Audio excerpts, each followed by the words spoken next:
Halo, tahu nggak kalau di Indonesia angka kemiskinan kita sekarang sekitar 8% lebih? Tapi kalau di Singapura, mereka nggak punya angka resmi seperti kita. Kenapa? Karena standar hidup di sana tinggi banget, jadi mereka lebih fokus bantu orang yang gajinya kecil supaya bisa tetap hidup layak di kota yang mahal. Jadi, bedanya bukan cuma di angka, tapi di cara mengaturnya.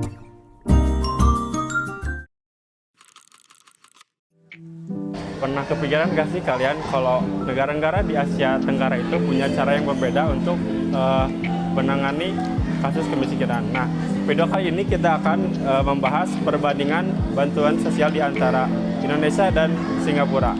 Yuk simak sampai akhir. Kemiskinan merupakan masalah yang masih dihadapi banyak negara.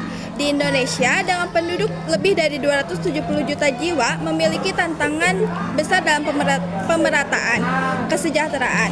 Sementara itu, Singapura memiliki penduduk yang lebih jauh kecil, tapi menghadapi kesenjangan sosial meskipun ekonominya stabil. Di Indonesia, pemerintah menjalankan berbagai program bantuan sosial untuk membantu masyarakat luas yang kurang mampu.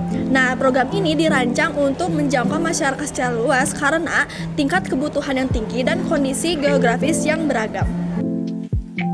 Program-program yang ada di Indonesia seperti program Keluarga Harapan atau disebut PKH dan bantuan pangan non tunai atau BPNT dan bantuan langsung tunai. Program-program tersebut mengutamakan untuk kebutuhan dasar seperti pendidikan, kesehatan, atau pangan. Kelebihan sistem di Indonesia ini adalah jangkauannya yang sangat luas. Banyak masyarakat dari berbagai daerah yang bisa merasakan bantuan ini, terutama di wilayah yang tingkat kemiskinannya tinggi.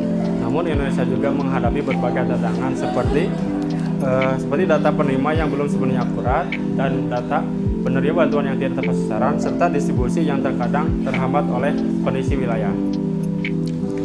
Berbeda dengan Indonesia, Singapura memiliki sistem yang lebih terintegrasi dan terstruktur. Pemerintahnya lebih mudah melakukan pendataan karena wilayahnya kecil dan sistem administrasinya yang lebih maju. Salah satu program utama di Singapura adalah program Comcare. Program ini memberikan bantuan kepada individu atau keluarga yang benar-benar membutuhkan dengan pendekatan yang lebih personal. Yang menarik, Singapura tidak hanya memberikan bantuan finansial, tetapi juga mendorong masyarakat agar mandiri. Mereka menyediakan pelatihan kerja, menyediakan peningkatan keterampilan, dan dukungan agar masyarakat bisa kembali bekerja.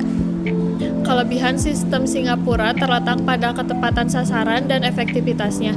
Bantuan yang diberikan benar-benar tepat kepada yang membutuhkan sehingga bantuannya lebih optimal. Kalau dibandingkan, Indonesia unggul dalam jangkauan yang luas, sedangkan Singapura unggul dalam ketepatan dan efisiensi. Ini menunjukkan bahwa kebijakan sangat dipengaruhi oleh kondisi masing-masing negara. Dari sini kita bisa melihat bahwa Indonesia sebenarnya bisa lebih meningkatkan kualitas pendataan agar bantuannya lebih tepat sasaran. Sementara Singapura bisa menjadi contoh dalam hal sistem agar terintegrasi dan berbasis data. Namun, perlu diingatkan bahwa kebijakan itu tidak harus semua diterapkan secara langsung karena perbedaan kondisi geografis, perbedaan jumlah penduduk, dan juga budaya yang sangat mempengaruhi dalam suatu program. Artinya, setiap negara harus menyesuaikan kebijakannya dengan kondisi yang ada. Tidak ada sistem yang benar-benar sempurna, tetapi selalu ada ruang untuk perbaikan. Sebagai kesimpulan, Indonesia dan Singapura memiliki keunggulan masing-masing dalam menangani kemiskinan. Kombinasi antara jangkauan luas dan ketepatan sasaran